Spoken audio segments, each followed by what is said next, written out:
একটি গাভী একজন কৃষকের স্বপ্ন, একটি বাছুর একজন কৃষকের সাধনা।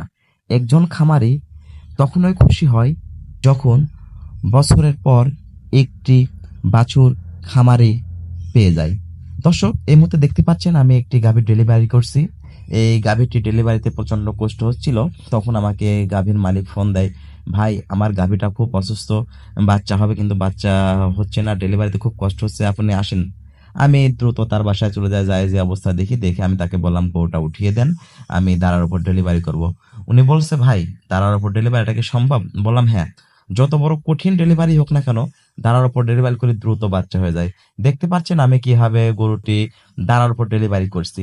ঠিক আপনারাও এভাবে যখনই গরু ডেলিভারিতে কষ্ট হবে, গরু খাড়া করে দিয়ে দুই পায়ে দড়ি বেঁধে এভাবে টান দিবেন, ইনশাল্লাহ আল্লাহর অশেষ দাঁড়ার উপর ডেলিভারিটা সম্পন্ন হবে।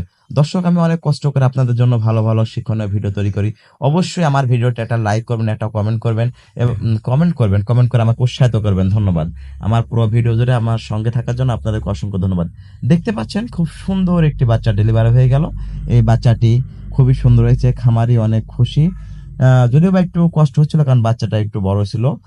তো পরে 2-3 জন মিলে টানাটানি করে বাচ্চাটা ডেলিভারি করলাম। আলহামদুলিল্লাহ, বাচ্চা অনেক সুন্দর হয়েছে, সাদা কালো পাকড়া বকনা বাছুর।